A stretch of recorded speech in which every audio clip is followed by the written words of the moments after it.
2 days after punching through Russian defenses outside the city of Kharkiv, Ukrainian forces have fought all the way to Kupyansk, a critical node in Russia's supply lines in Kharkiv Oblast in northeastern Ukraine.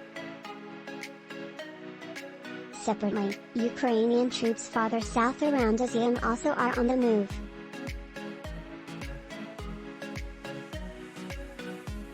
The twin attacks are closing a noose around 10,000 or more undersupplied, demoralized Russian troops caught between Ukrainian brigades in the south, west and north and the Oskil River in the east.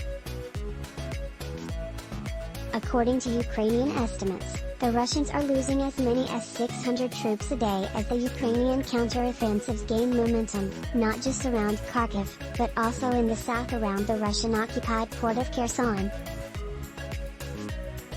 The Russian army hasn't suffered losses this severe since the early weeks of Russia's wider war on Ukraine. It's worth noting what happened in those first weeks. The Russians overextended their logistics while trying to encircle Kyiv.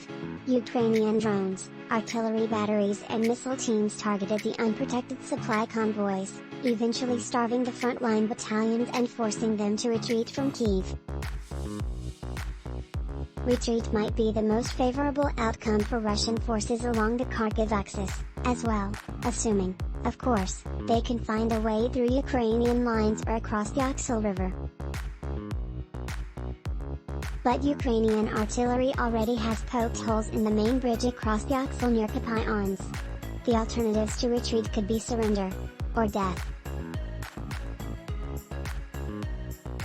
The Ukrainian assault toward Kupyansk began Wednesday. The timing was interesting, and indicative of Kyiv's master plan. Ukraine's Southern Theater Command a week earlier began probing Russian defenses north of Kherson, eventually finding a few weak spots in Russian lines.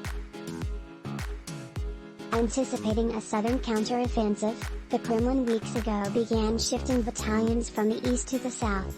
The redeployments left gaps in Russian lines in eastern Ukraine's Donbas region as well as around Kharkiv. It's those gaps that Ukrainians now are exploiting. The Ukrainian 25th, 80th and 92nd Brigades as well elements of the powerful 3rd Tank Brigade, rolled through Verbivka, around 30 miles southeast of Kharkiv, before splitting up. Some battalions raced all the way to Kupyansk and the Oksil. Others turned south to accelerate the encirclement of the Russian 4th Guard Tanks Division and other Russian formations around Izium.